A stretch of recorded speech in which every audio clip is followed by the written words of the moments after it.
Okay, I think we're live, Jaclyn. Welcome, everybody. Thank you for joining us on another image review live.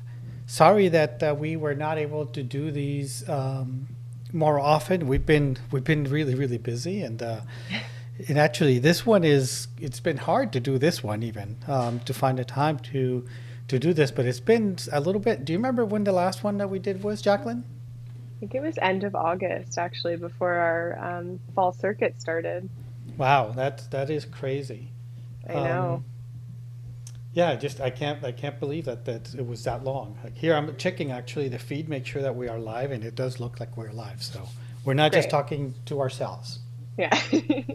Yeah, no, I think that we had hoped that we would be able to maybe have an image review live while we were in Costa Rica for the month of September, but as many of you guys know who were there on the workshops, it's full force all the time when we're there. So yeah, we're really happy that you guys are joining us for our next image review live before the end of year.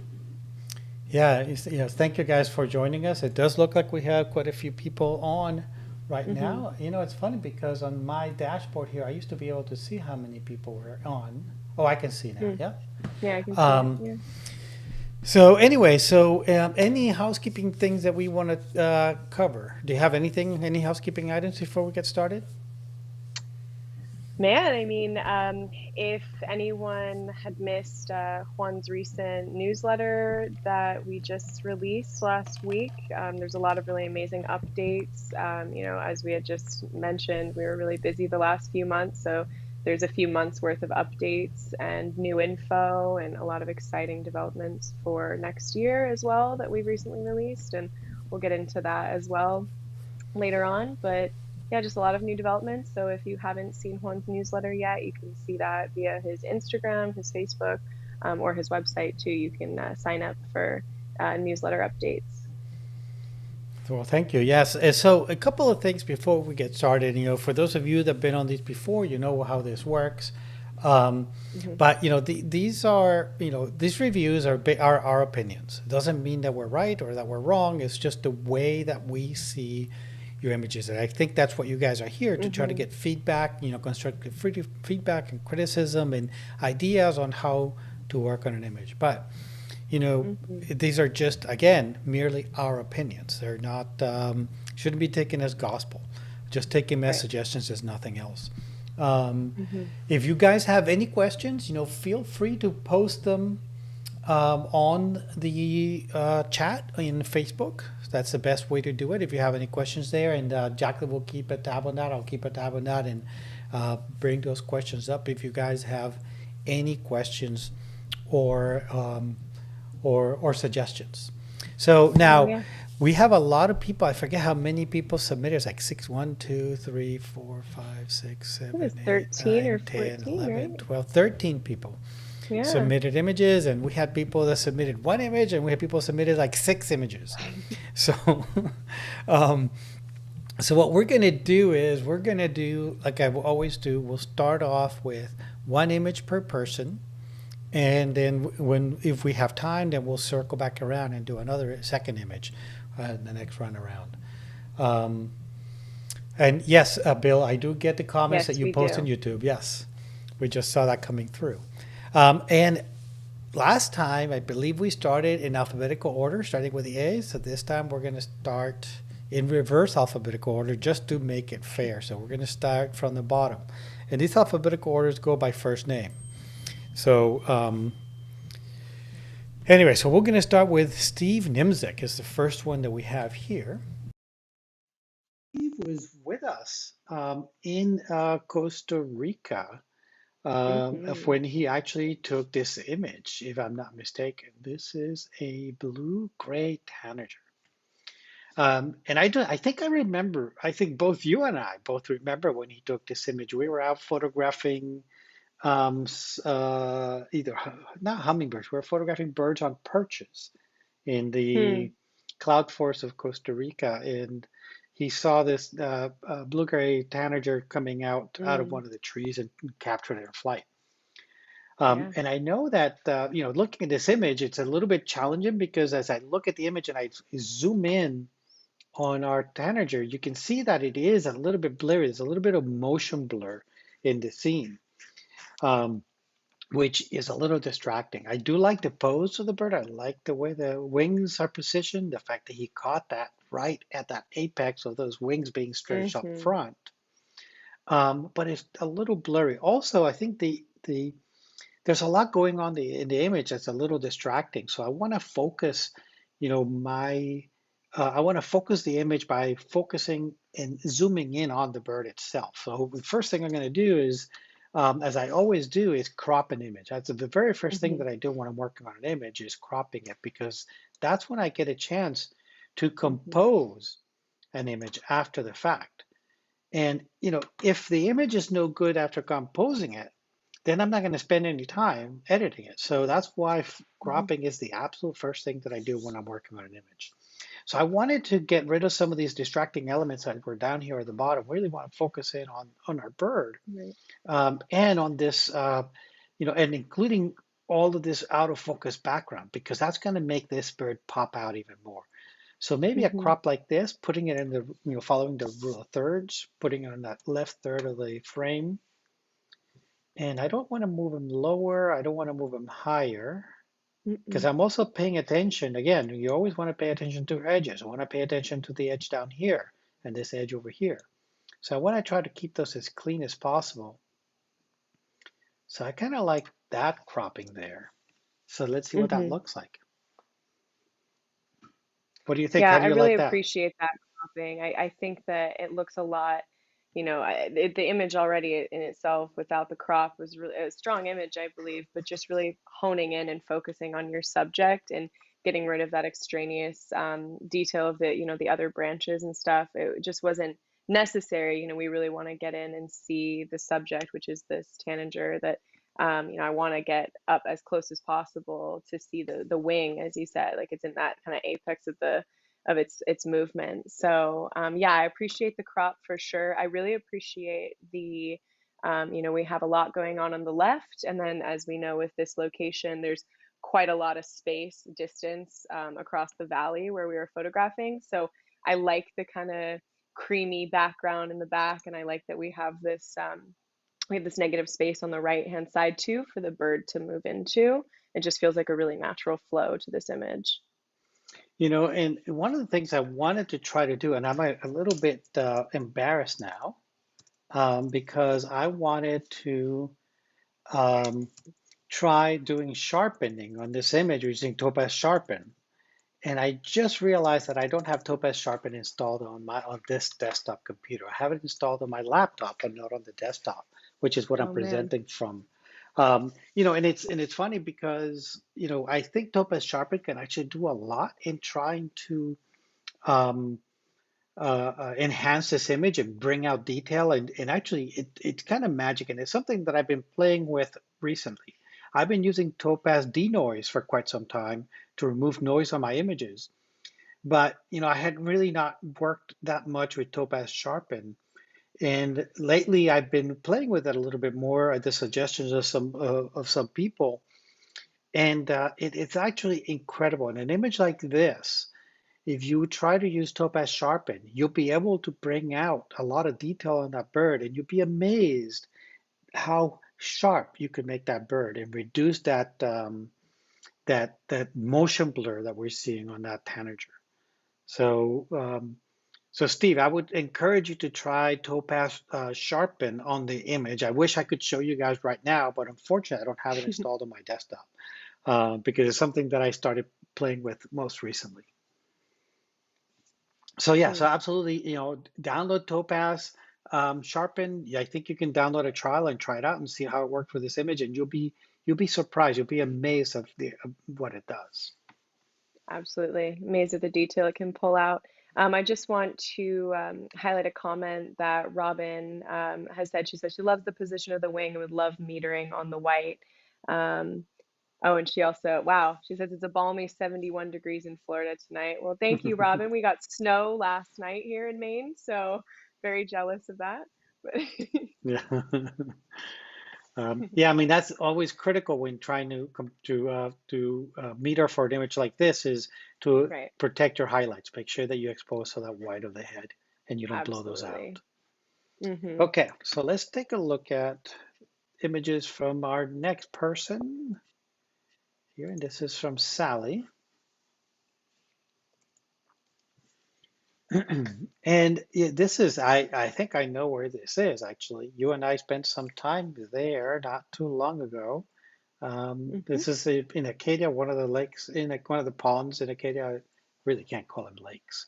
And I Yeah. do love the reflection of in this image. And obviously that is, what the subject of this image is that absolute beautiful reflection that we're seeing. Um, and this looks like probably a late fall or early winter shot because even though we see all this green, one of the things that people don't realize in Acadia, most of the foliage is evergreens. So that's why you're seeing all this green, but all these trees that are denuded of leaves are the deciduous trees. That's why we can tell that this is probably a winter shot of some kind. Hmm. Um, but I do love the reflection. This is one of the areas in which you are, well within your rights to put that horizon line or that shoreline right through the center of the image because it does Hmm. create, that kind of illusion and makes you keep looking deeper and deeper into the image and seeing all this detail and all these reflections. Um, I just wonder though, if I want to tighten it a little bit, the crop, if, sometimes for images like this, I really like to have a very panoramic aspect ratio. So what if I go something like that and just tighten it even more? What does that look Mm. like? Because that really just draws my eye into this line of trees and into the reflections themselves. It also removed a little bit of distracting elements that we had up here. These rocks on the upper left Right. and up and lower left added a little bit of distraction. So I kind of like removing those as well and really focusing the viewer's eye on that reflection and on those trees. Yeah, absolutely. I think that at first, as we had said at the beginning of our stream as well, these are just our opinions, and even Juan and my opinions differ with these images. And at first, I was like, no, I don't think that this image needs any cropping. And I really like the symmetry of it as is. I like how Sally shot it, but I do think that there is a strength once you put the crop in. I do think that the applied crop really does draw you in. I feel like you see more of the reflection, you see Hmm. more detail, you get more mood as well. It did remove some distracting elements that I didn't even necessarily see really. It just saw like as an overall picture, there was a bit of distracting elements. So I do agree with you that I think that the crop is really it's nice. It looks like a panoramic, and you have a tendency to shoot landscapes like that in that way, and I think it's a really beautiful framing. So I really appreciate Ira Lee as well. She commented that she likes the symmetry of this shot, and that Robin C said that she likes the crop. So yeah, I think that is it's a stronger image with a minor crop. Um, Bill Popick also asked, was this on a tripod? I'd like to see the trees showing as razor sharp. Yeah, I mean, the trees are super razor sharp in here. So Mm-hmm. the image is really, really nicely done. I think she had plenty of light here. So, it was Mm-hmm. easy to have a fast shutter speed that you really didn't need to shoot on a tripod. You probably have plenty of shutter speed in order to get a shot like Mm-hmm. this. But, and this is something that I talk about quite often, in workshops and in these things is I'm always looking to simplify the images as much as possible. Make the images super, super simple because that Mm-hmm. makes it, easy on the eyes as to, and makes it obvious as to what you should be focusing on, right? So, and I think that by doing that crop and removing some of those little bit of distracting elements really allowed us to focus in more on the image.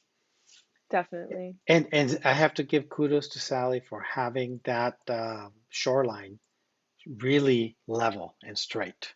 Because as you Yes. know, and people who've been on these before, that's one of the first things that I pick up on when those horizon lines are not straight. Absolutely. And it's also really, it must have been great conditions as well. I mean, Sally lives on Mount Desert Island.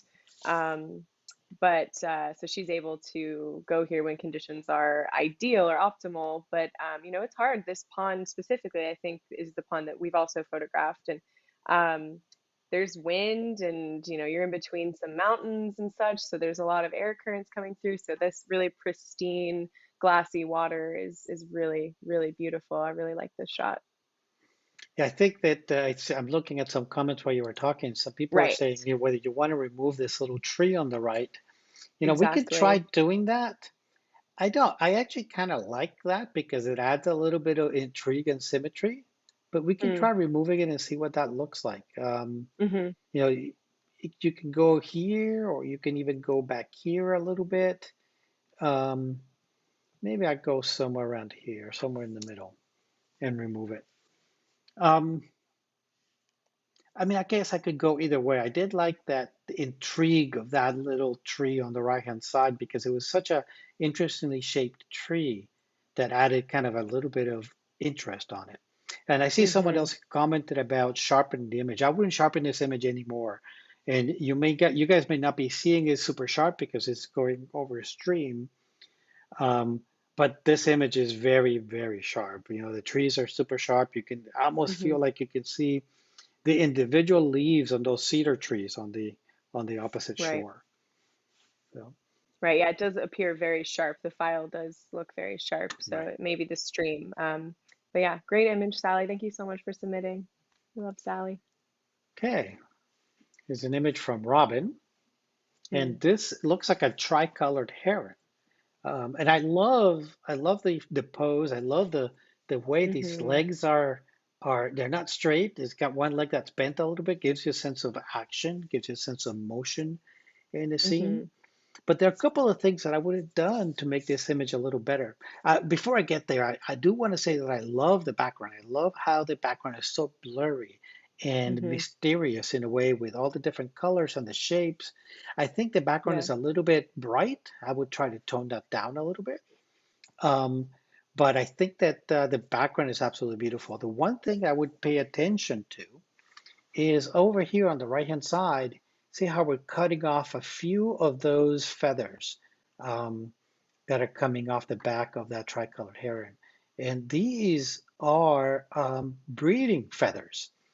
So you Mm. definitely want to keep those in place because they kind of tell you a little bit of what's going on with this particular bird.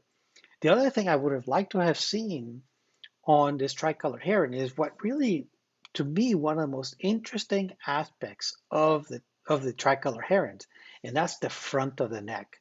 The front of the neck Mm. has these beautiful patterns of, like a rust color and a white and a blue, making it really, really interesting looking. So, you know, perhaps trying to get a shot also of some of the more salient features of that particular subject are going to help a lot in bringing in a little bit more interest onto the scene. So trying to get that part of the bird that's so intriguing and so interesting will help a lot Hmm. in that. Absolutely. So yeah, so pay attention to those edges. What I'm going to try to do is I want to show you what I'm talking about, that background. So that background over here and over here is a little bit bright, and I would love Hmm. to tone it down a tiny bit so that it's not pulling my attention away from the eye of the bird, which is what we want our viewers to be paying attention to. So, Hmm. and this is in the new Lightroom.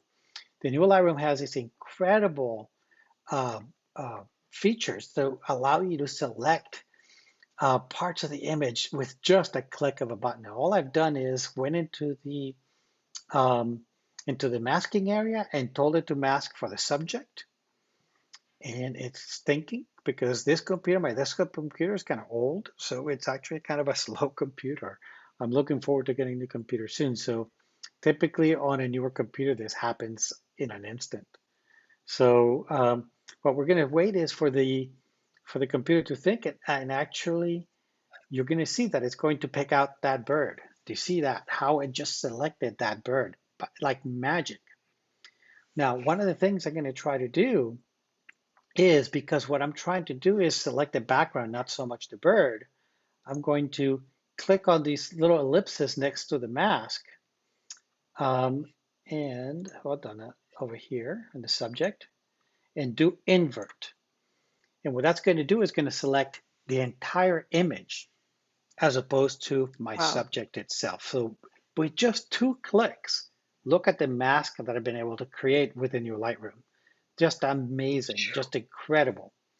So now what I'm Man, going to the do is, amount of right, hours that we've spent trying to make these selections. Wow, that's amazing. that it's just That's incredible. So really now what I'm going to wow. do is I'm going to put away the overlay so I can see what I'm doing and maybe bring down my exposure a tiny bit on that background, maybe the highlights down a little bit to kind of darken those a little bit and remove, and maybe even the saturation a little bit more also to pop out my subject. So you can see the difference between that and this. Mm. It's not huge, but it's enough that's making our bird really pop out of the scene and be kind of the center of attention as opposed to being distracted by that background. Mhm. Mhm. So I hope you guys saw that, Lightroom, it's incredible. If you have not played around with the new masking tools in Lightroom, it's just incredible how quickly you can do that. And as Jaclyn said, it would have taken hours for me to create a mask that is that precise. I mean, just incredible to me that with just 2 clicks, you can create a mask that is so amazingly precise. And Juan, if you would you go into that mask layer again and would you go to those little breeding feathers that you were referring to? Because something as simple as that years ago would take me hours to try to Oh select, yeah, if would if take you know, hours if it was absolutely even possible. right. So this just the fact that you get that selection almost instantaneously, and you can also do the inverse as well, and that Yeah, you Lightroom can is see how basically the look feathers at were that. selected out. It's just incredible. Wow. So Yeah, yeah, so the that's trick really is, incredible. make sure that you go into these ellipses here and you can do the invert of a mask. So that's one way to select everything but your subject because there's no, there is a mask for, the sky or your subject. But in this case, there's no sky, so that wouldn't work so much. So what I can do is Right. select my subject and then invert the mask to get the rest of the subject in the frame. Hmm. Yeah, that's Okay, amazing. Good job, Lightroom. let's look at this image from Melody. And it's absolutely beautiful. And Wow.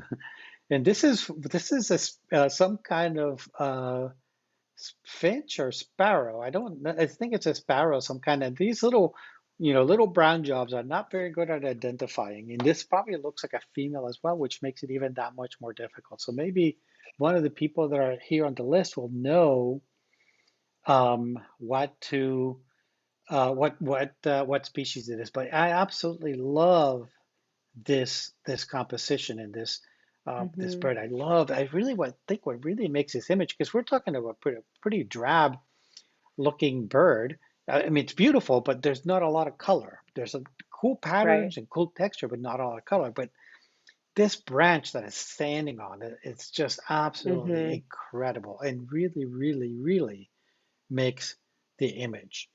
Now, Yeah. the image is kind of centered in the frame, so I'm not so sure about that, whether I'd want to have something that was less centered than this. Let's take a look at her original image. This is a capture. This is the original capture, which is just remarkable to me, um, that she was able to recover all of that detail in there. Now, if you look Hmm. at we look at the exposure, you see how it's really underexposed. So I wonder why you had this image so underexposed, why you didn't expose that right from the beginning. Um, this is, one of the advantages of shooting mirrorless, that you can actually see that right from the get-go. So you can actually see what Hmm. your exposure is going to be even before you press that shutter. So something to think about.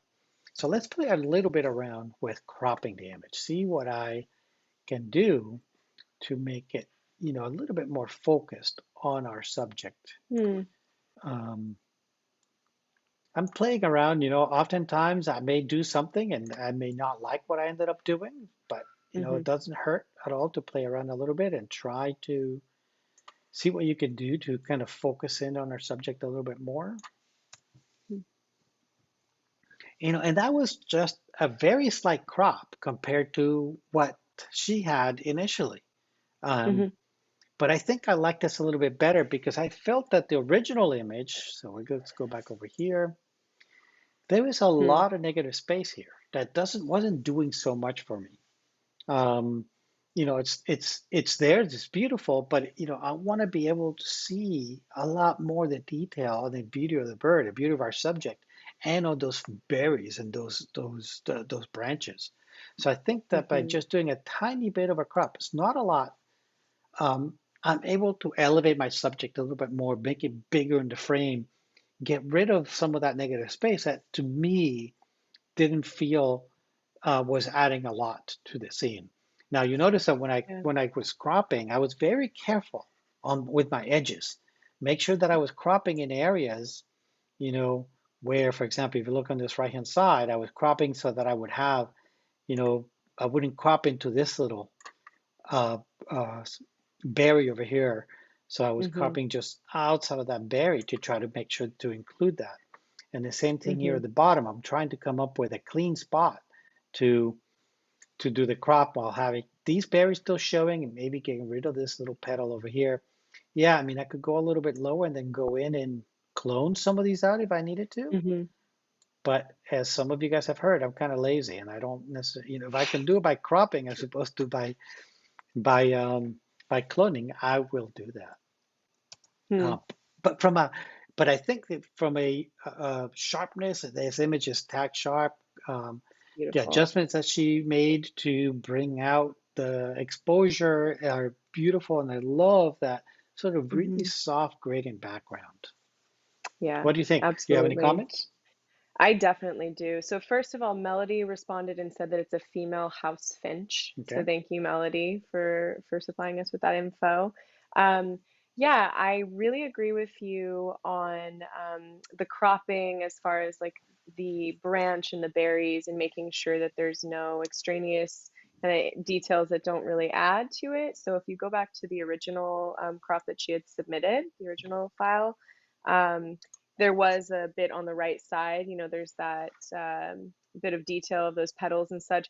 That was really my only feeling that, that needs to come in a bit or get cloned out so that it's just more seamless with the edges. As people who have worked with Juan know, he really reiterates like check your edges, always be scanning your edges. You want clean edges, and it really does amplify your images. So that was really my only comment. I personally love images with a lot of negative space. Arlene, I think, she articulated it very well in that it looks like a painting. For me, the larger crop looks more painterly. Mm-hmm. Um, so I think that that's really, I don't know, I go back and forth, the tighter crop is really strong, but also this quality where the bird really is like just the main focus and there's all this creamy background behind this beautiful gradient, as you had said. Like, I think that it's beautiful. So I am okay with both, actually. What I think is so picturesque and so strong in this is just the shape of that branch too. I think she beautifully Yes. framed that with whatever crop that you apply.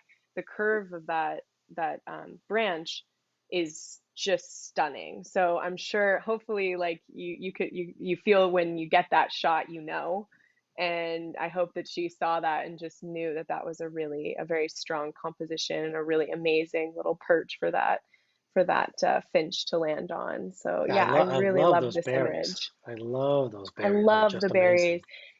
Yeah, and what's interesting too is this finch is really almost like a very similar color to the background. And Mm-hmm. so if there weren't these berries, this I don't think this image would work really at all, because even with the beautiful curvature of the branch, I really think that those berries are so eye-catching, and I think that this image is super strong for just all those different components. So great job kind of compiling all those amazing qualities and conditions and such to create this image, Robin. Or is it Robin? I'm sorry. No, it's Melody. Sorry, Melody. I'm sorry. Oh, I'm yeah, yeah. looking at Robin's Hey, comments. yeah, I want to actually I want to answer a comment here that was posted earlier from Bill Popek. He asked Mm, whether do you ever have to clean up the mask?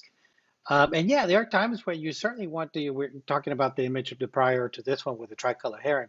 So yeah, sometimes you do have to clean up the mask, but I'm finding with the new Lightroom and the new masking tools in Lightroom, oftentimes I don't have to clean up the mask all that often. mm, Because you can do that combination of creating a mask and then do an inverse.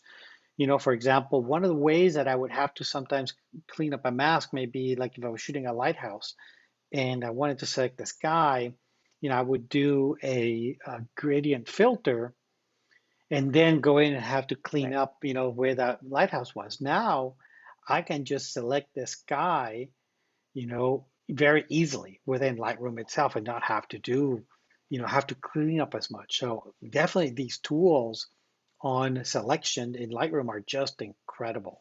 And if you guys have not played around with those, I would definitely encourage you to do that.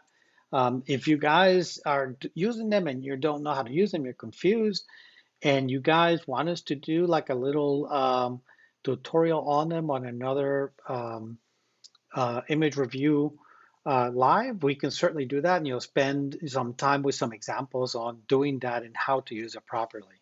So just let us know in the right. comments if that's something that you guys want us to do and show you guys. Okay, so we got to move Hmm. it a little quick because we've only gone through a few. So much to um, say. Such yeah, so great, much to great say. Right, information. right. Yeah. Um, So yeah, this is from Linda Cullivan, and Linda actually was with me. Well, not with me, but she's been going to Bosque del Apache for 10 years now, and I ran into her this year while I was in Bosque del Apache, and I'm pretty sure, I'm guessing that she got this image while she was there this year. Um, and I did, Jacqueline and I were looking at this image earlier and commenting and, you know, the pros and cons of the image and what we liked and what we don't like about it and what works, what we don't, Hmm. what doesn't work. And again, it's all a matter of interpretation. And I Right. love the abstract nature of this image of the Sandhill crane. I love the fact that you're looking at it and it makes you think. But I think it would have been a tiny bit stronger, a little bit stronger, if we'd been able to see more of the eye of our sandhill crane. Because, Right. I know it's a sandhill crane because I've seen these, thousands of times. But most people may look at this and may not know what they're looking at. That doesn't mean that's necessarily a bad thing. It can be a cool thing at the same time, but giving them a little bit more of a hint of what they're looking at by being and highlighting that eye. And one of the things I like to say is in order to connect with an image, connect with a subject, you need to have eye contact. And it's hard to have eye Hmm. contact with this handheld crane. But Hmm. having said that, I mean, I love the image. I think it works really nicely. I love the graphic element of it, the abstract aspect of it as well. I love the textures and the colors. As I Yeah. look at these legs, it makes me look at these knees, which looks like Hmm. these things look like twigs. They don't look like legs. They just look like bark or something. I guess I Yeah. never paid as much attention to the knees on the sandhill crane. So, I'm so happy to see Linda think out of the box on this one and come up with something that was really unique when Hmm. we're surrounded by hundreds if not thousands of these guys around us. She just focused not just on one, on parts of one sandhill crane, Hmm. so that's pretty cool. Absolutely. I really agree with you. I think that this is a very unique interpretation and approach to a photo because, in Bosque, there's thousands potentially of cranes around you, and maybe the idea when you're in those elements is to just go wider and go more like grand scheme of it all and take photos of, the sheer mass of sandhill cranes, but really focusing, yeah, like you said, it looks like bark. It looks like this is a side of a crane that I wouldn't have even thought or noticed in other photos, but it's such a key detail in this image. I love the texture. I think that it's really interesting, like kind of gives you like a context too of maybe what time of year it is, what the crane is doing. So I think there's a lot of really awesome components to this abstract image. Something that Juan and I were discussing earlier today when we were looking at this image was like, so we had agreed, you know, it would be just that much stronger of an image if we saw the eye of the crane. And I wondered whether this was a final crop, or this was the, yeah, if this was the raw file, like the crop of the original file. If you had still a little bit more of the bill of the Sandhill crane, that you could maybe see it penetrating the water, maybe that would also be a strength to this image. Mhm. However, it could also detract from that texture that we're getting with such a tight crop, with the legs and with the feathers and the head and that red coloration. So there's a lot of different ways you could go with it, but I think that Linda, this is a really awesome photo, really cool approach to an image that, you know, you could have done 1,000 iterations of the same photos that everyone else has. So this is really unique, and I appreciate you submitting this. Yeah, I think, I wonder if we were able to go in and maybe try to lighten the eye a little bit in here Mm-hmm. by doing a brush on the eye itself, and Mm-hmm. then bringing out a little bit more, adjusting the exposure a little bit, and maybe Right. bring the shadows up a little bit. Sometimes I would add some contrast to it to make it pop out a little bit, and then maybe sometimes even a little bit of saturation. And it's not a lot, it's just a little bit. And now we can see Yeah. what that looks like. That's before and that's after. So Yeah. so that make Absolutely. that brings it out a tiny bit. I think I still would have been a little stronger if the head was turned a tiny bit so we could see more of the eye. Mm-hmm. But I think that just highlighting what you have, Mm-hmm. really brings our attention a little bit to that eye and makes the image a little bit stronger. So nicely done, I think Linda. it I really, definitely really like does. it. Yeah, really great photo. Okay. The next one is from Lee. And this is Delicate Arch in Arches National Park. And just a little bit of trivia for those of you that don't know, this is called Delicate Arch. And I always ask people when you're looking at this arch, does it look delicate to you? It doesn't look delicate to me at all. It looks chunky, right? Um, but there's a beautiful landscape in the background. Well, it turns out that there are two arches in the park, one called Delicate Arch and one called Landscape Arch. And when the maps were being drawn, the first brochures for the park were being written, the person who did them transposed the names. So this one is supposed to be called Landscape Arch because it has an amazing landscape in the background. Versus if you look at what's called Landscape Arch in the arches, it has no background at all. There is just a big rock behind it, and the arch itself is very delicate and thin.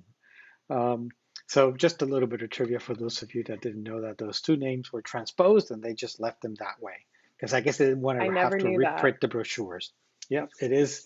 It's the most ridiculous thing ever, but it is. But it's true. I did not know that. I did Yeah. not know that. That's really First funny. time ever I went to Arches National Park, I looked at Delicate Arch. I looked at Landscape Arch. I'm like, why is that called Landscape Arch? There's no landscape behind it. It's just a big rock behind it. But anyways, um, so I That's actually great. want to show here the before. This is Hmm. the before image, and this is the after image. I think that Lee did a good job here with the edits. I really like it. Um, I think that the crop I may have done a little bit different in that I think, can I crop this image? Is this a raw file that she gave me here? No, it's not. Um, this is a finished image. Um, so what I would want to do instead of see, I think it's a little bit tight at the bottom and on the right. I think I may Hmm. want to, instead of doing it so tight at the bottom and right, maybe give myself a little more room. Not crop it as much like you did on that one, but maybe just crop it a tiny little bit. Give myself a little bit more room for the land, for the arch to sit on and give you a nice base. Um, Hmm. Compared to this one, if you see, it just feels a Hmm. little bit tight, especially here on the right and on the bottom. So, so think about that. Think about whether you want to be that tight or not. But I think your edit work was absolutely beautiful, stunning. You're able to bring out the Hmm. mountains in the background. I think these are the LaSalle Mountains, The Sal and Mountains, exactly. and the um, and the highlights of the pinks on the blue sky. To me, this is one of my favorite types of Beautiful. sky when you have the blue and then these pink highlights in the sky just really makes it come out. The one thing Hmm. that I would do is maybe uh, back off a little bit on the saturation on the reds and maybe a little bit um, on the contrast.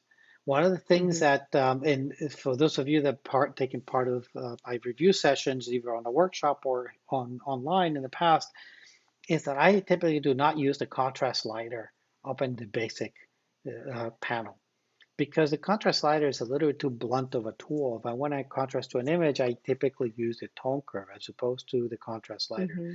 And I'm not going to go into it because that would take too long. We wouldn't be able to look at any other images. So I would try to tone down a little bit of the contrast and maybe a little bit of the saturation on the rocks themselves because they do look a little bit too red for my liking. I do like the red that we have up in the sky, the pink, but the rock was just a little bit too red for my liking. It just looks a little bit um, too oversaturated. Yeah. Did Hmm. you have any comments? I do, yeah. I mean, I really think that it's a beautiful image. I agree with you that the saturation, specifically of like the orange and reddish hues, are just a little too much for my liking. But I think that the color contrast between the arch and then the La Salle Mountains behind it, I think that's gorgeous. Something that a lot of landscape photographers know is, when you have like a bald sky, it really doesn't give as much feel and mood and such. So I think that this sky is really ideal. It really helps just like amplify the image even more. And I like the pinky hues of the sky. I like the kind of blue dark contrasty mountains, and I would just bump down your on your your color sliders. I would just bump down a little bit on your orange and red and see how that looks, because it still is going to be really very bold in color, but yeah, I think just a little bit less and it will be really beautiful. So I do really appreciate this image as well. I think it's just great framing as well. And the horizon is straight. And the horizon is straight. Yes, you're right. Great job, Lee. Can't wait for Lee to join you in Yellowstone next month, That's right. Yeah, too. yeah, that's right. Yeah, She's going to be in Yellowstone with me in January. awesome. It'll be In great. January. Um, okay, so this is an image from Jim, and I love this image. I love this little chipmunk um, drinking out of this little stream, and I mean, there's so much to see here, but unfortunately, we're not tight enough. I want to get in close. I think, we kind of lose our subject with everything that's here. So I want to do a nice crop into this image and bring my attention in a little bit onto my subject, maybe perhaps something like this. And look how much we can see now of this chipmunk Hmm. drinking out of the water. I tried to retain, if you notice, as I was doing the crop, I tried to retain some of this color of these leaves in the foreground, and obviously this green in the Hmm. background over here is absolutely beautiful. I wanted to be very mindful of the lines of the rocks up here into where I cropped. I didn't want to come in and crop the image a little too low into this rock because then you lose that depth and those layers in the background. So wanted to Hmm. retain that layer back there. Um, you know, it's just awesome the way we can connect with our subject. I mean, right here, we're looking straight into the eye of this little chipmunk, and we can actually almost, feel what it's thinking as we look into the eye of our subject. It's just the power of being able to connect with the Right. subject by by looking into that eye. And also, notice how we are down low in this image. We are almost at eye Mm-hmm. level. We're not shooting down at our subject. We're kind of almost at the same level as our subject. So we are putting it in the same context or in the same stature as we are, which, Mm-hmm. elevates our subjects and makes them that much more interesting, puts them at the same level as we are. So Mm-hmm. and I love the image. I think you did Jim. I think you did a great job in capturing this cool little moment. I think the only thing that could have made it perfect if you saw a little pink of the tongue lapping the water. Yeah. Wow. Yeah, I mean, I think it's such a beautiful capture. The comment section right now, I think, is really there's a lot of comments right now that Jim had said he was not happy with any crop that he could find, and Bill asked, "What if he wants water cascading on the left?" In relation to the crop that you applied. Um, I don't know necessarily if that adds anything for me. I personally just feel like you want to get as close in as possible to the chipmunk without detracting in any way, not really offering kind of a context of where this chipmunk is. Um, I think that your crop is really perfect, Juan, that you've got the rocks in the back kind of almost drawing your eye in as well, and kind of keeping your eye kind of circling around just to that chipmunk. And Sally Rod, I agree with you completely. The catchlight in the chipmunk's eye too is just like is beyond. So this is an awesome capture that Jim got. So thank you for submitting it, Jim. Great. Yeah, I love that image. Very nicely Yeah, done. me So we too. have an image here from Ira, and we have a before and Mm, after on this one as well. This is the after, and this is the before.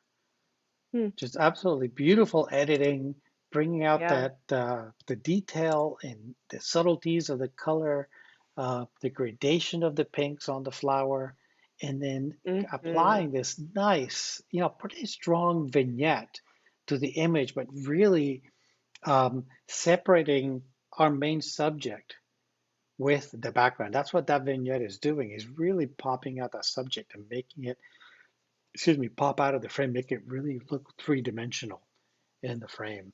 I love the Hmm. composition. I think it works. It works very nicely. It's not quite centered, which is nice. Um, when you put your subjects in the center, sometimes they seem a little bit static. But I also appreciate the framing of this front tulip against the background. You do have a Hmm. nice clean area back here, which is, where this tulip is occupying most of that clean area. But I think it would have looked a little bit artificial, if you will, if it had been completely on this green area and there was no overlap with the other one. So just this little bit of overlapping, I think adds a lot to the scene.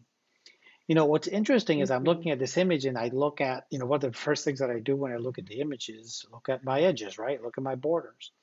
And I see this little bit of uh, out of focus tulip here on the right, and even these up here on the left. But actually, even this one on the right, I'm surprised that it doesn't bother me. And that just goes to Hmm. show you, that you don't necessarily need to follow the rules to the letter every single time for everything. I think this little Hmm. bit of color here really sets off the fact that we have this much green over here. If we had no color over here, I don't think I think the image would be less effective because we would just have this pink on the left and then just green on the right. Whereas, this little pink on the right gives us a more sense that this is a bigger field of tulips and there's a lot more all around us.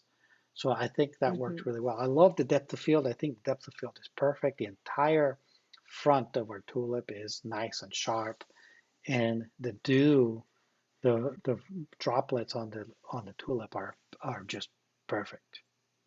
Really nicely done. I They're really like that, Ira. incredible. Yeah.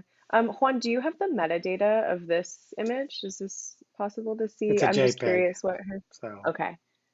so Yeah, yeah, I was f just curious. 5.6. So it's actually, that's 5.6. probably Okay. 5.6 that she had enough depth of field, 55 millimeters. Um, Okay. so yeah, so Yeah, I mean, it It's must have beautiful. been, you know, the shot must have been taking a little bit of a distance in order to get that nice depth of field at a 5.6 Hmm. on the Tulip. Yeah, definitely. I mean, I love the edit that she applied. I really love the framing, as you said. Like this is the instance where it actually like the see, yeah, it's just great. I think that the color along the edges actually oh, I'm sorry, Ira, I'm so sorry. You're I was the just thinking color that we then. were assuming it's a he, she, but it's Ira is a he. Sorry about that, Ira. My I'm so sorry, apologies. Ira. Uh, so yeah, what you, Ira, did, that you took it in a way that, yeah, I think that the edges with the other tulips included actually really keep yourself kind of contained within that moment. You see that you're in a field of tulips. It provides context in that way. So I think that that is really strong, as well as the vignetting that you applied, I think is a really great a really great decision on your part.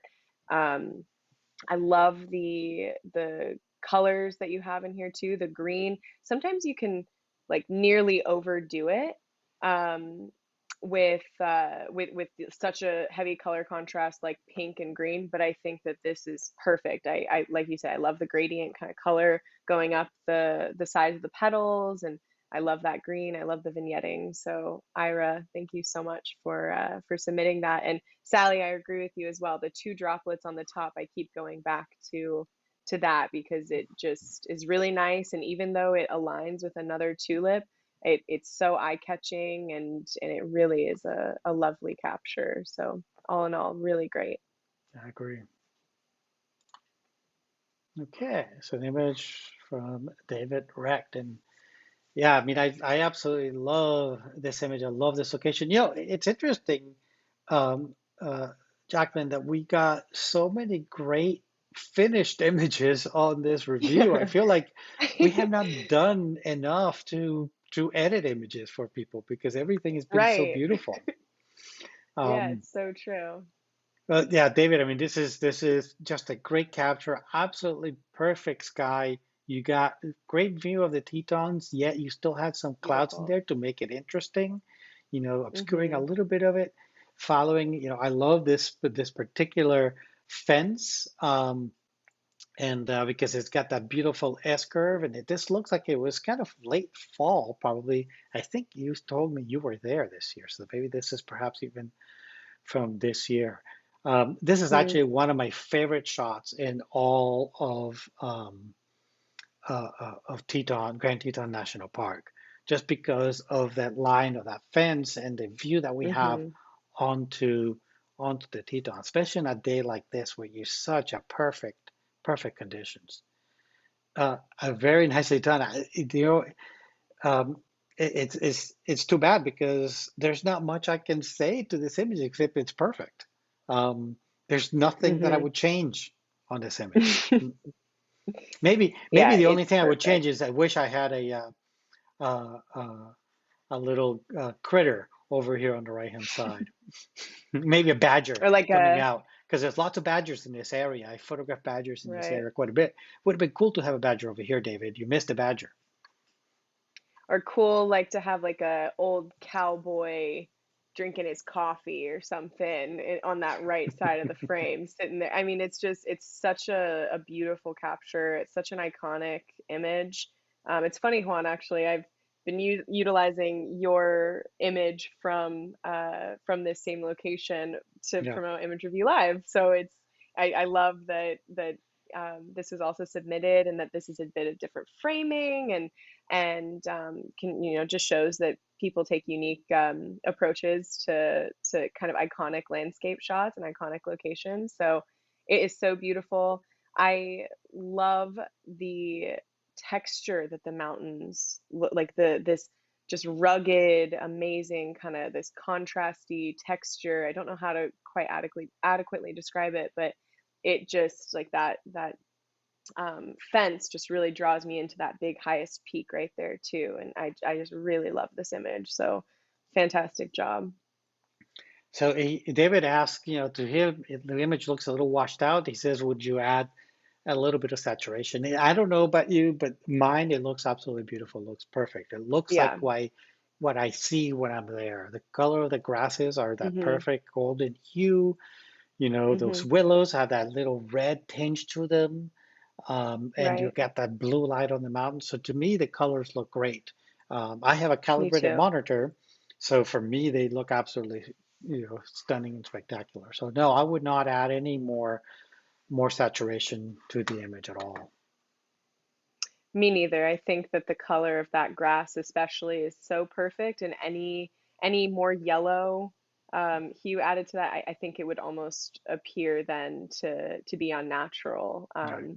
And this is already such a, an unbelievable shot that I think it would take it into the realm of like, oh, this is not a real capture. This is something that's been fabricated or edited, over edited. So I think that this is really perfect and that the saturation levels are great, David. Excellent. Okay, so we have another Dave here, and I love these macro shots. I love these butterflies. Hmm. I don't, I love butterflies. I know only a few species, so you have to forgive me, Dave, because I don't know the species of this butterfly. But I love the fact that it's got its proboscis stretched out. We Yeah. have such a beautiful depth of field, razor thin depth of field, because we can see the front legs and the one antenna is nice and sharp, but the Right. other one is not. And the rear legs are a little bit out of focus. So you had really razor razor thin depth of field, but you got the entire butterfly wing and body and head razor sharp. Absolutely beautiful. The only thing I would do or change to this image is I would provide, just like with all wildlife, you want to be providing a little bit more room in front of your subject and behind of the subject as opposed to putting it right Mm. dead in the center. So I would, take up a little bit on the right hand side, perhaps maybe at the top now, since we've cut on that right hand side, to Mm. give myself a little bit more room in front of my subject and behind my subject, because that makes the image appear a little bit more dynamic, appear to have a little bit um, more motion to it. So, Hmm. but I love the colors. I love the detail. Um, I just that little tweak on composition is the only thing I would do. I think that Hmm. perhaps these lines up here look a little bit distracting, so I may try to tone those down a little bit. The white behind doesn't bother me as much because it really is giving me contrast again, my subject, really making it stand out.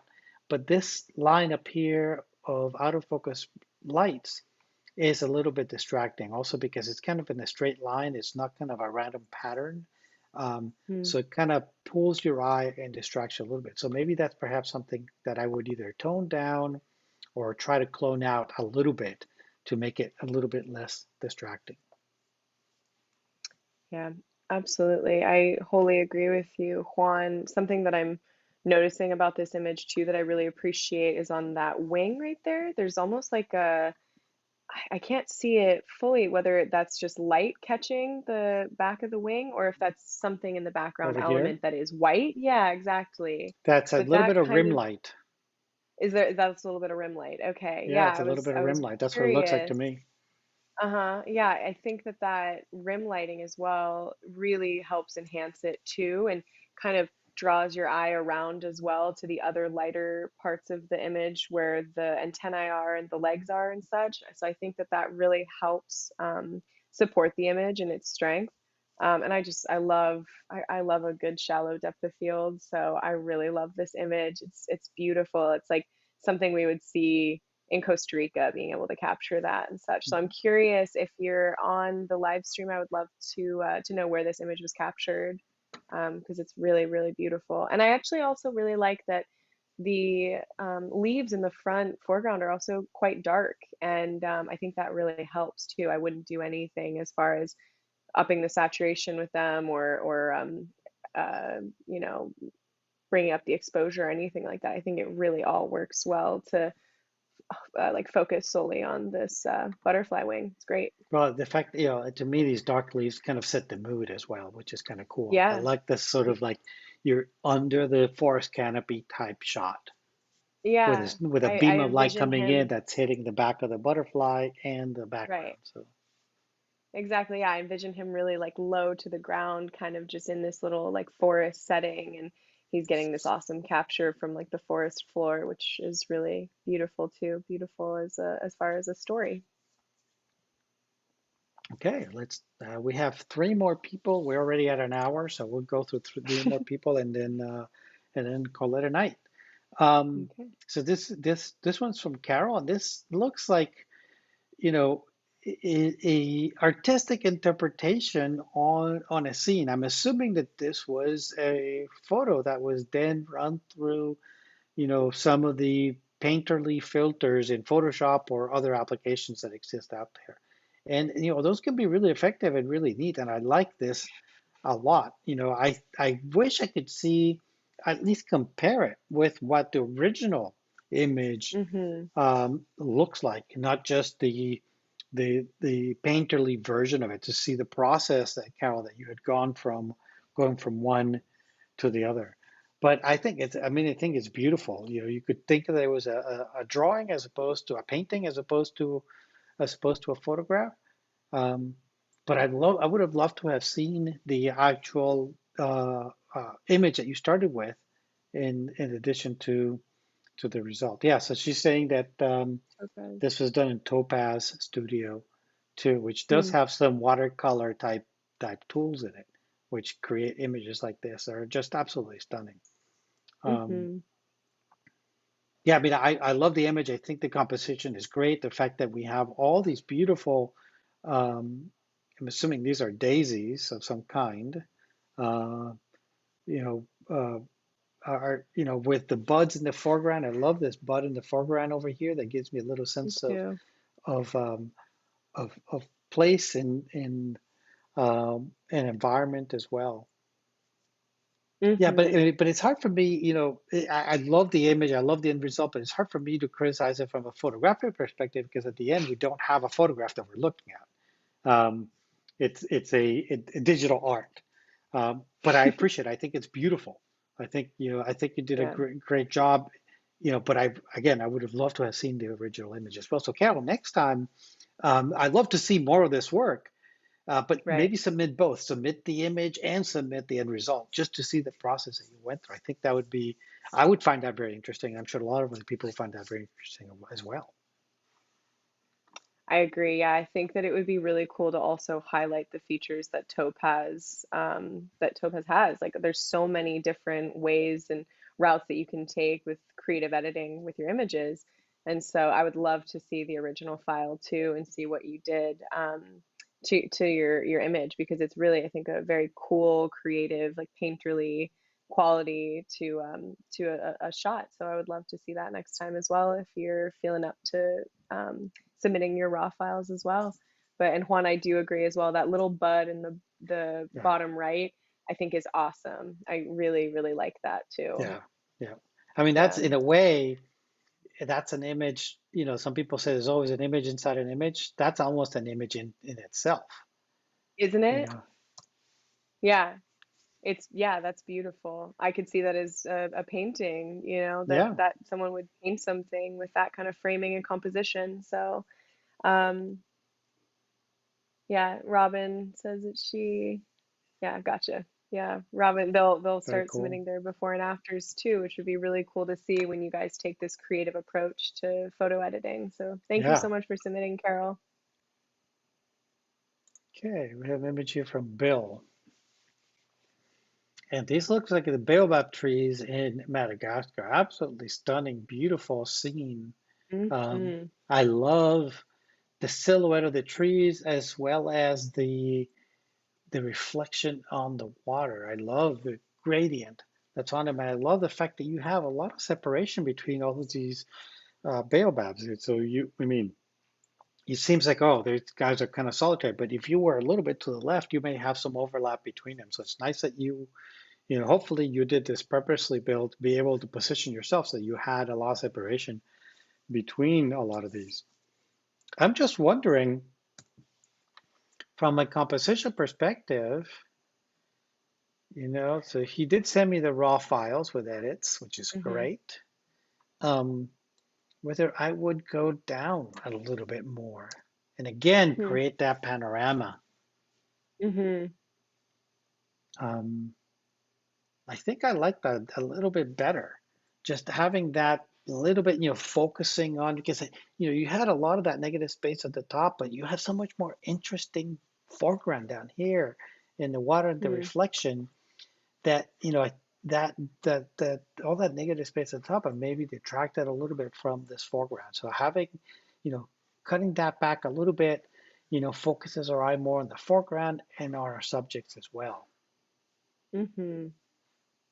Yeah, it seems that Arlene had just commented she loves it as a panorama as well. I think that, yeah, again, my eye would not have gone to cropping it in that way. I actually really liked how it went from more busier in detail on the bottom framing and then going up to that negative space on the top. I think that Hmm. that was really strong, but now I absolutely I see it with that crop too. I think that there's plenty of negative space still with that crop, and that it really does bring your eye, I think, more fluidly to where where it wants to go. I love this capture. I think silhouettes of baobab trees are so beautiful. So next time, take me with you. I want to Yeah. go. We'll Yeah, go. We'll do a Madagascar is workshop on there top of next my year. bucket list, so that will happen. Same. That will happen sooner rather than later. But you see, I mean, and Madagascar this next. goes back to what I said kind of at the beginning, is simplifying the image, right? You do have all this sky up here, but what is that sky adding to the image? It's not adding all that much. There's not like, if you had some, like a big shooting star going across it, yeah, that would be Right. something really special. But there's a lot of Hmm. this negative space that to me is not really adding that much to the image. What it's doing is Right. diminishing our foreground. So by going in and just, getting not rid of it all, but getting, cutting most of it out, you can focus more on what's really cool about this image, while still you have that feeling of evening and dark. And so you haven't completely removed that sky. You've just diminished it so that you're focusing more on what's important in the image. Absolutely agree. Okay, so we have one more from Arlene. Uh, and Arlene was with us in Costa Rica back in September. And this is a spider monkey with a baby from Costa Rica. Absolutely beautiful. Um, Beautiful. I love that connection. Look how that connection with the baby, it totally Hmm. makes this image, right? It just makes us Hmm. really look at the image and connect with our subjects and allows us to, have a more intimate feeling as to what's going on in this scene. Yeah, Wow, I think that's this is a absolutely great beautiful. capture. Especially Juan, we know what the conditions were like in this too. I mean, they're like these monkeys, they're moving so fast. They're coming out of, dense foliage and dense canopy to, for a moment. I feel like this was at most 5 seconds that mama and baby were going across that palm leaf like that. So awesome capture, awesome eye from Arlene. Yeah, just a really amazing shot. And to get that moment too, where, it's a little bit of luck, a lot of skill, like to have the baby looking directly into the camera too, just really makes it. I think that it's awesome that the mama is going towards the edge of the frame. You can tell that she's in motion, she's moving. Baby's kind of sitting there looking at you. I just think it really draws your eyes in. So I really appreciate this moment. Just having also been there and lived it with you, Arlene, I think that I really appreciate how you captured this. I'm really proud. So now the That would be one my thing one that I note. would comment about this image is you see how we have more, we have about the same amount of room Hmm. behind our subject as well as in front of our subject. With wildlife, we want to have a little bit more room on the right-hand side versus the left-hand side. So that's why I was doing that crop that I just did, um, trying to give ourselves a little bit more room to the front and the left. Yep. But I think the problem with doing that this particular image is that the crop then becomes kind of a square crop. And Hmm. square crops tend to make images feel a lot more static. in my opinion. So I think that the square crop doesn't work here as well as it could. Right.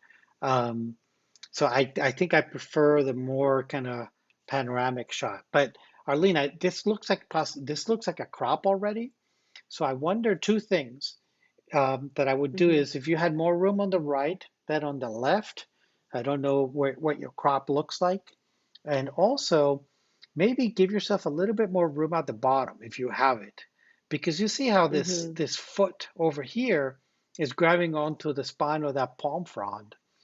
And Mm-hmm. yeah, it's going behind that palm frond, but in our mind's eye, we project the length of that foot. So it looks like you cut off the foot. So if you had a little bit more room there to give Mm-hmm. our mind eye a little bit of more ease that we can see the entire foot, even though we're not seeing the entire foot, if you know what I mean.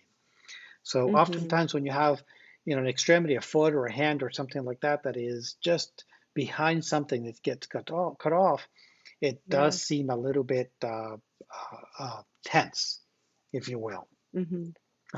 And So if you Juan, do have a little bit of room, give yourself a little more room at the bottom, and if you have more room on the right, crop it so that you have more room on front of our subject and behind the subject. mm-hmm.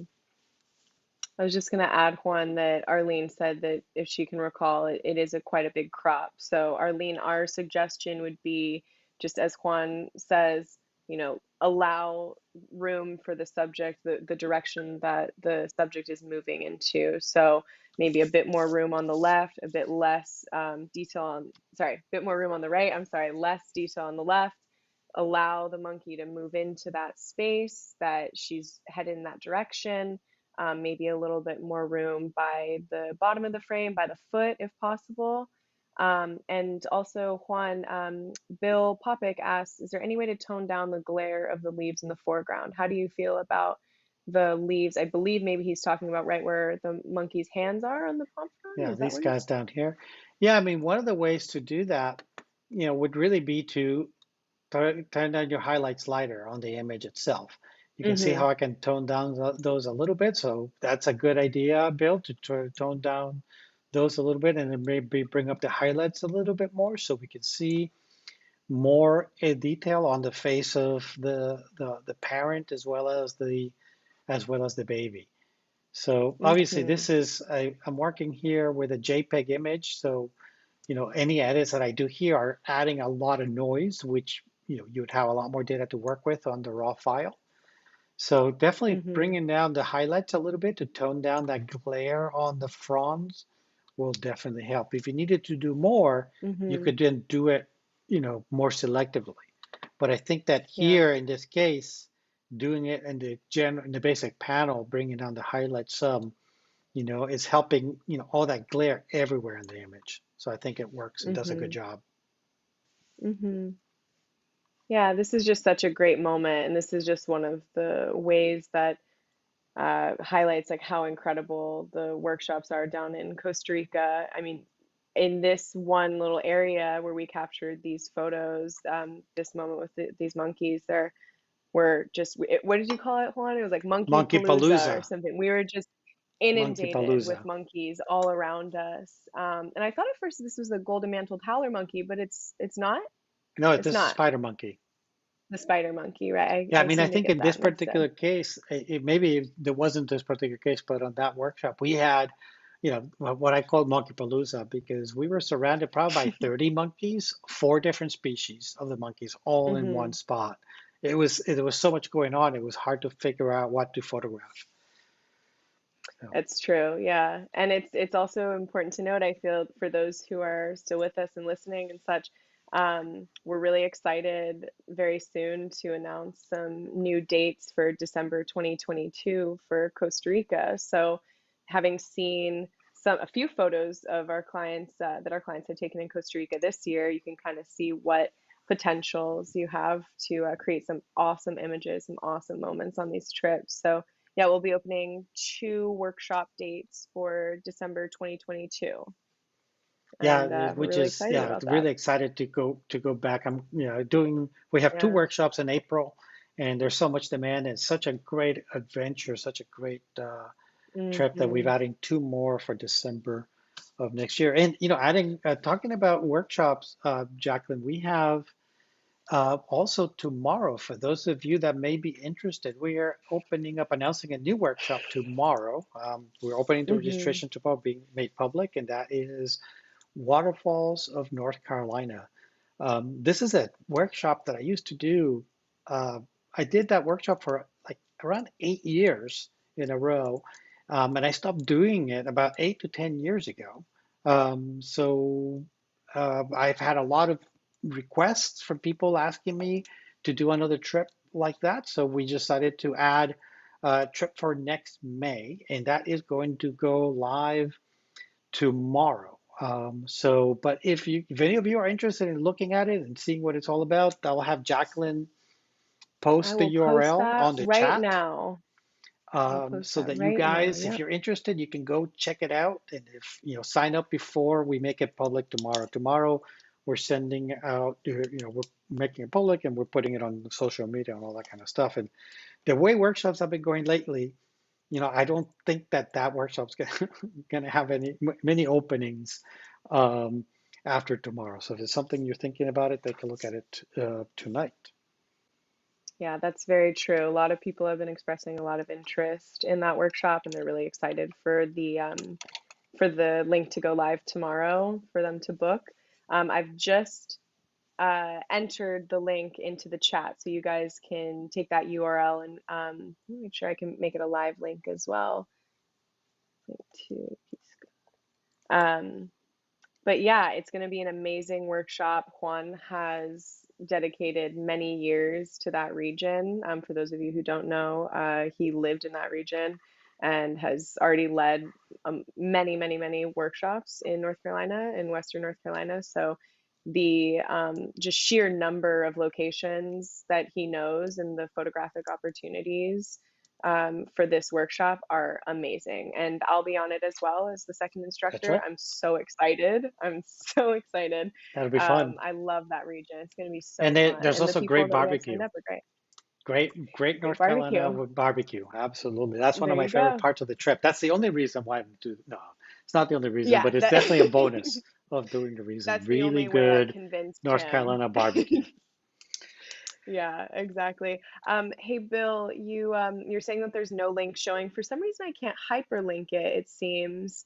But if you just copy and paste that URL that I sent, you can go to that private link and you'll be able to see his link to the workshop I before it wonder, goes yeah, why public that's not tomorrow. showing. I don't know. I don't know. I just tried to send it again and it's not showing or it's not hyperlinking. So, Bill, just that link, the Yeah, I see it. juanponds.org This slash link is not waterfalls. showing at all in there. So that's interesting that they're not showing. So, folks, if you're Hmm, interested, if you can't see the link in the chat, I was just checking and I don't see it there at all. that's so weird. Um, hmm, wonder why that is. Let me So see this if I is can go to guest chat. Hold on. Okay, in the guest chat, I was able to just send it and it's a direct URL. So I'm unsure, but if you hmm, guys are wanting to reserve your spot tonight or before tomorrow when it goes live, it's juanponds.org slash waterfalls hyphen of hyphen north hyphen Carolina. But it's in the guest chat as well for this stream. So I think you guys can also see that, and I can see the URL. So sorry that it's not working. It's very that's bizarre strange. that it's not working in there. I don't know why. Um, Uh-huh. so yeah, if you don't see it and you definitely want to get the link today, send us an email. Send me an email. Hmm. If you guys have my email, juan@ponds.org, or send it to Jaclyn info@juanponds.org. And we'll Hmm. send you the link directly to it. Otherwise, it's going to go live tomorrow and it'll be on the front page of my website. So if you want to see it then. Yeah, Well, thanks, guys. absolutely. Thank you for joining us. Really appreciate it. I hope you found this useful, and we'll have another one Unfortunately, I don't think we'll be able to have one in January because I am in Yellowstone the entire month of January, from the 2nd until the beginning of February. But we'll definitely have Hmm. another one in February because February is completely open. I need a little bit of a break after 3 back-to-back workshops in Yellowstone in January. Um, so we'll have Yeah, we'll another look forward image to review that. live in January, in February, and maybe we'll do some of the Lightroom masking stuff as well There during that seemed session. to be definitely an interest in those tutorials that you had referred to, Juan. So Yeah, we'll start to conceptualize that as well for you all, and we can do some Lightroom demos with the new Lightroom. sounds good. Well, thanks a bunch, guys, and we'll see you hopefully in February, if not sooner. Thank you so much for joining us, everyone. Thanks for submitting. Okay, take care. Bye.